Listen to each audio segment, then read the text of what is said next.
طلاق کا اختیار ملنے کے بعد بیوی نماز میں مشغول ہو گئی تو اب اس کا کیا حکم ہے؟ چنانچہ طلاق کا اختیار مل جانے کے بعد اگر عورت نے کسی طرح کی بھی نماز شروع کر دی تو اس کا اختیار باطل ہو جائے گا، کیونکہ نماز میں مشغول ہو جانا حکماً مجلس بدل جانے کے درجے میں ہے۔ چنانچہ فتاوی ہند میں ہے وَإِنْ ابتدأت الصلاة بطل خيارها فردا كانت الصلاة او واجبتا او نفلا۔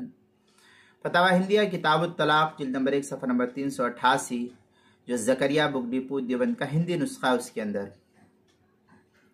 البحر الرائق کتاب الطلاق فصل فی الامر بالید جلد نمبر 3 صفحہ نمبر 562، جو زکریہ بک ڈپو دیوبند کا ہندی نسخہ اس کے اندر۔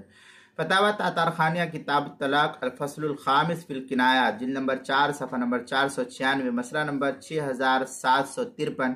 کتاب المسائل اس کی 5ویں جلد صفحہ 227 پر اس کو نقل کیا گیا، 226 پر اس کو نقل کیا گیا، وہاں بھی دیکھ سکتے ہیں۔